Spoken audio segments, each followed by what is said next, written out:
안녕하세요. 이혜승 변호사입니다. 오늘은 소송을 이기기 위해서 반드시 필요한 3가지 요소에 대하여 이야기를 나누어 보도록 하겠습니다. 지금 현재 소송을 하고 계시거나 분쟁이 생겨 소송을 염두에 두고 계신 분들이 보면 많은 도움이 될 것이니 끝까지 영상 시청해 주시면 좋을 것 같습니다. 소송을 진행하고 있는 사람들마다 그 이유는 다르겠지만 소송은 기본적으로 자신의 권리, 의무에 대한 주장을 하고 이를 판사가 법리에 따라 판결을 하는 것을 의미합니다. 그렇기 때문에 어떤 사건으로 소송을 진행하더라도 소송을 이기기 위해서 필요한 요소는 공통적일 수밖에 없습니다. 자, 가장 중요한 첫 번째 요소는 의뢰인들의 협조입니다. 이 말을 들으신 분들은 사건을 맡긴 당사자들이 협조를 하는 것이 당연한 것이 아니야? 라고 생각하는 분들이 많이 계실 것 같습니다.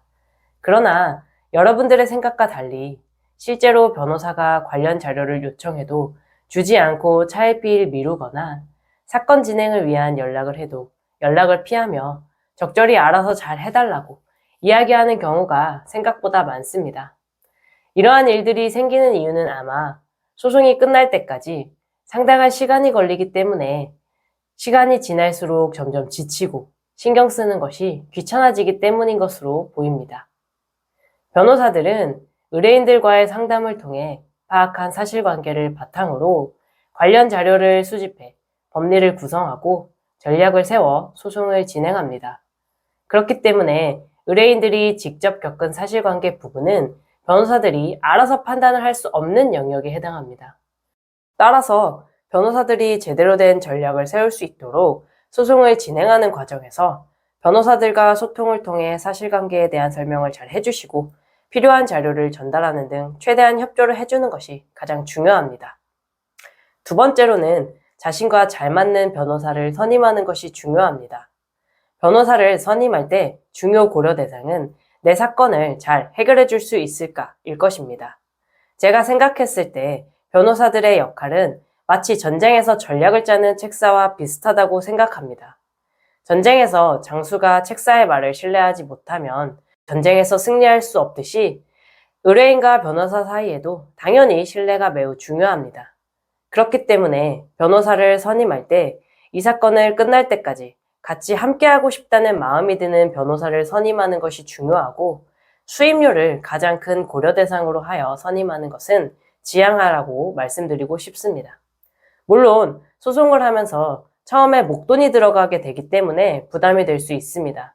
그러나 소송은 일회적으로 끝나는 것이 아니고 한번 시작하면 짧게는 6개월, 길면 2년에서 3년 정도도 걸리기 때문에 그 금액을 매월로 나누어 계산하면 그 부담은 줄어들 것으로 생각됩니다. 그렇기 때문에 더더욱 수임료만을 기준으로 변호사를 선임하면 안 된다는 것입니다. 모든 법률사무소에 해당하는 말은 아니지만 대부분 저가의 수임료를 내세워 수임을 하는 경우 그만큼 많은 사건을 수임해야 사무실이 유지될 수 있으므로 변호사 1명당 100건이 넘는 사건을 담당하는 경우가 많습니다. 그렇다면 당연히 내 사건에 들어가는 시간은 그만큼 줄어들게 될 것이고 사건을 이기기 위해서 심도 깊은 고민과 전략을 짜는 시간은 줄어들 수밖에 없습니다. 따라서 다양한 변호사들과 상담을 통해 자신과 결이 맞는 변호사를 찾아 선임하는 것이 중요합니다. 마지막으로 3번째는 증거 확보입니다. 매년 법률 분쟁이 점차 늘어나고 있음에도 아직까지도 많은 사람들이 동업계약서, 매매계약서, 도급 위임계약서를 작성하면서 구두계약만을 하거나 법률 자문 없이 계약서를 작성하여 불리한 계약을 체결하고 있습니다. 양 당사자가 모두 양심적이라면 큰 문제가 발생하지 않겠지만 한 사람이 나쁜 마음을 먹어 돈을 지급하지 않는다면 이는 곧바로 법적 분쟁이 되는 것입니다. 따라서 평소에 법적 리스크를 감수하기 위하여 필요한 노력을 충분히 하는 것이 중요합니다.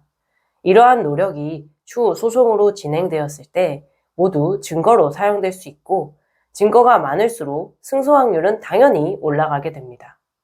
당연하게도 당사자 간의 권리, 의무를 입증하기 위한 증거들은 소송이 시작한 후에 만들 수 없고 만든다고 하더라도 그 증명력은 낮을 수 있습니다.